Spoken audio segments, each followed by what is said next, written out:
What up, DC family? It's your boy Dre. And this your Cash. We back with some more casual Geographic. Y'all see what we got in the title, man. We got how a camel's bad habits can put you in a coffin. Dang. A coffin? Unalive you. Straight Camel? like that. A camel. So if y'all new to our channel, hey, we'd appreciate y'all hit the subscribe button, cut the post notification bell on all so y'all know we dropping videos. Leave us comments down below what videos y'all want to see next when DNC will get to it, yo. Ready to get into it? Let's get into it. Let's go. Right, I'll just check the camera here. Okay. It's right. What did he kill him? Okay, good stuff. Oh. He should have jumped on him for real. I would like to see that. You know, they say an average of 183,671 people are added to God's recently deleted folder every day. Some of those people retired from life in some of the most outrageous ways possible. For example, vending machines and coconuts sell more real estate in cemeteries than the headliner of Jaws. But what if a can of soda was responsible for ending your way of life without you ever even drinking it? Well, Richard Molesky was the owner of the Tula Monkey Sanctuary in Mexico, and yes, a can of carbonated diabetes is why I said was. Chicago-born Molesky was a natural animal lover who worked at the sanctuary for well over a decade, where he would become close with a lot of the animals, but especially a male dromedary camel whose name was never released to the public. And every morning while doing rounds, Richard would greet the humjockey with a can of Coca-Cola. Like clockwork, Richard would show up and the camel would enjoy his favorite soft drink. Well, one day Molesky didn't have it, and from the way the camel reacted, you would think we were talking about a different kind of Coke. The camel proceeded to maul him and even sat on him, which likely suffocated him. It took a rope tied to a Oh, because he didn't have him a coat. He didn't have him a coat. That's what he said. You would think how he did him. It was talking about another coat. Right. So he didn't have that coat, and he went crazy on him. Dang, that's the addiction. Right. The camel proceeded to maul him and even sat on him, which likely suffocated him. It took a rope tied to a pickup truck to pull the steroid llama off him, but as you can guess, by the time they did, he was... well, a wuss. Of course, we'll never know exactly what went down because it was between someone who can't talk and someone who won't. But there's a good chance a Coca-Coked out camel can demand over some sugar water. And I believe it because camels 100% be on that kind of time. Like, they're chill 90% of the time. It's just that 10% where someone ends the day on a newspaper. Like one time in Rock. But he deserved like, it. they're chill 90% of the time. It's just that 10% where someone ends the day on a newspaper.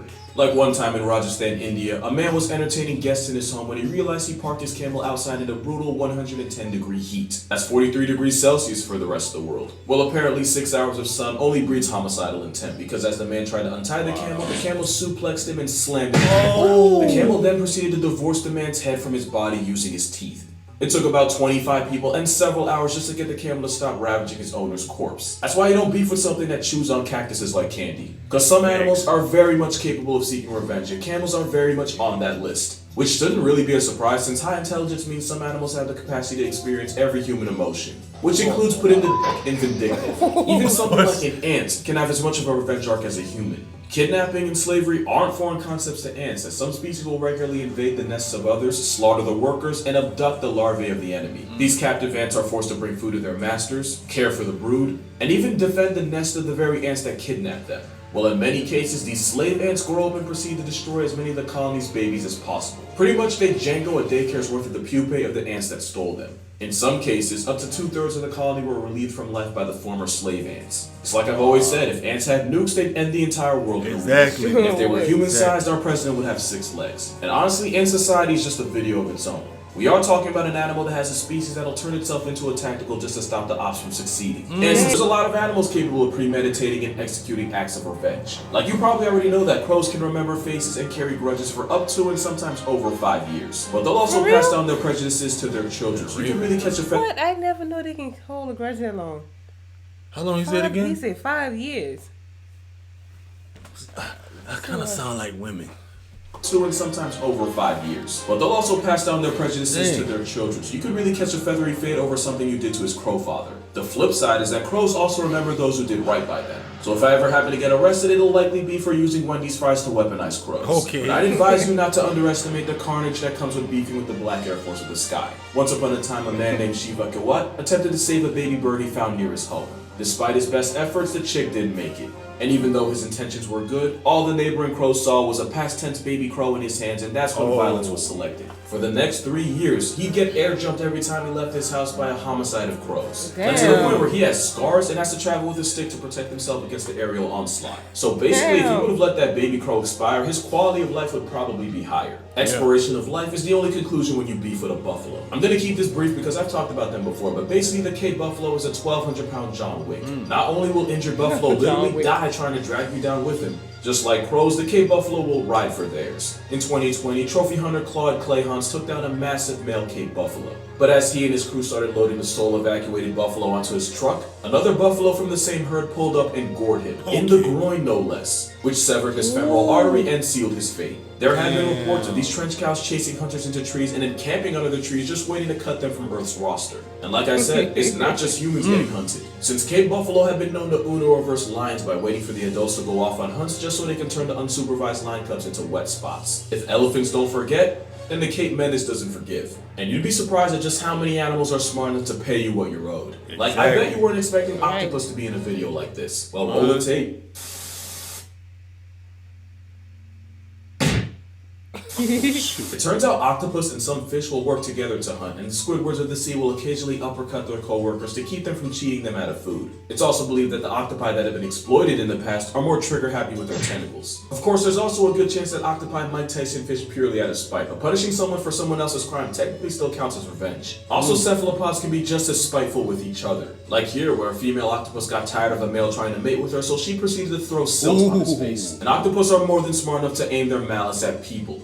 As researchers will tell you, sometimes octopus will purposely take ink and squirt ink at the very scientists studying them. Not only that, but they'll often have specific people that they like to pick on. One octopus in an aquarium in Dorset, England, got into the habit of super soaking anyone who would walk past his tank. Another octopus in the Santa Monica Pier Aquarium flooded the place after she disassembled a valve in her tank, sending 200 gallons of water rushing onto the exhibit and office floors. And Otto the octopus flashed his middle finger to humanity when he squirted water on a nearby spotlight, short-circuiting the entire aquarium's electrical system.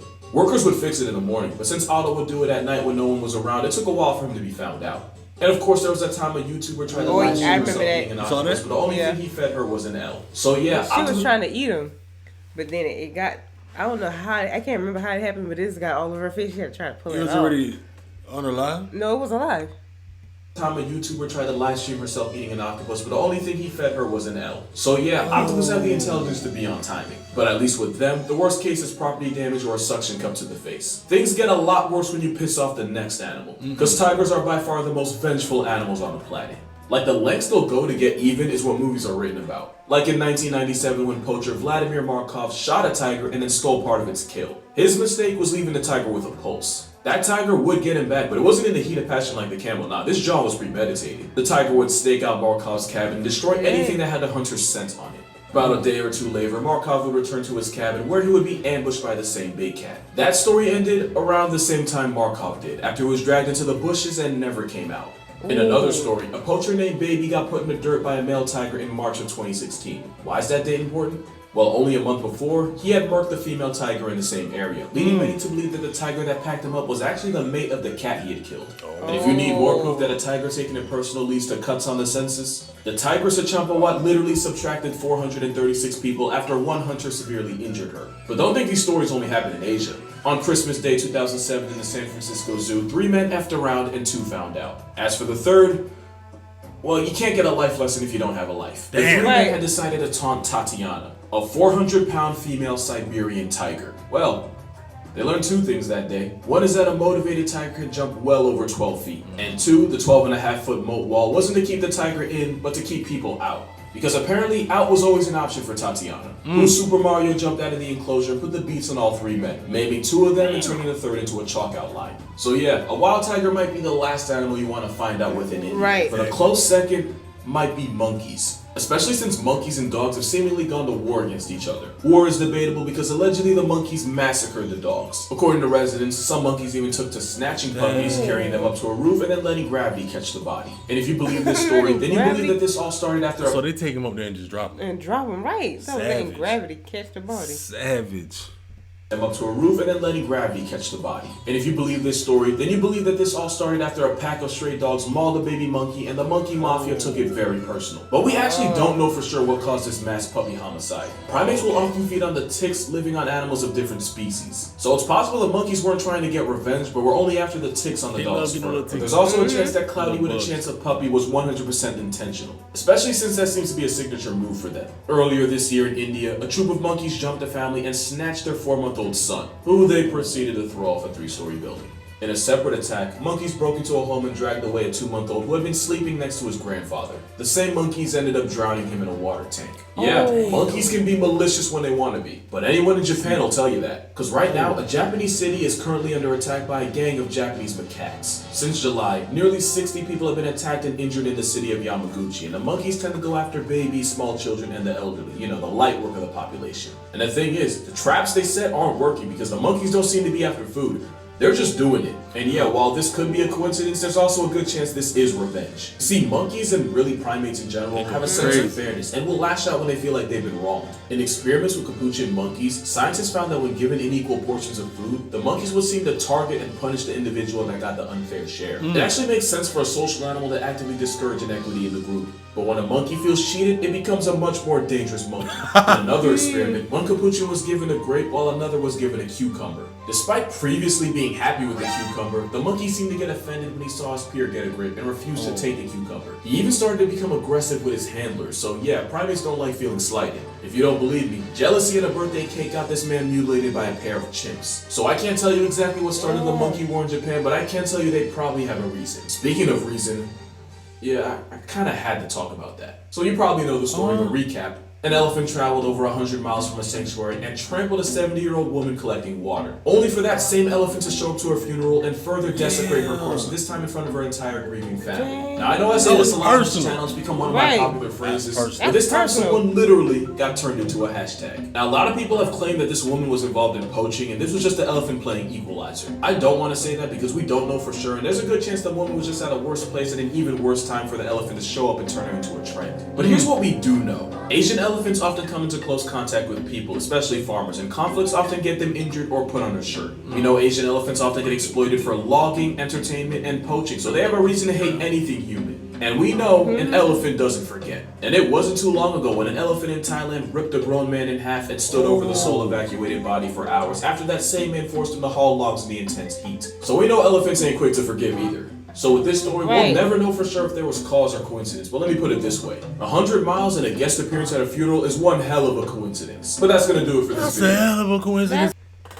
That's a hell of a coincidence, right? 100 miles. Yeah. That elephant went 100 miles. But just like how you said, sometimes it can be a good reason why they do it. Yeah. Bigger Some than what of we them understand. animals get tired of that stuff. Bothering them, hunting them down like they in their own areas. And people go out there unaliving them in their territory, in their area. But if they maul them, then it's a problem. Then it's a problem. No, I mean, let them be. Leave them alone. But I can't get off that elephant. I can't get off that The elephant went 100 miles walking. They knew where it was going and everything, just to go back to her funeral to finish it off. To finish it off. Damn. People think animals are not smart. They're real smart, especially elephants too. Hey, but y'all, that was how a camel's bad habit can put you in a coffin by Casual Geographic.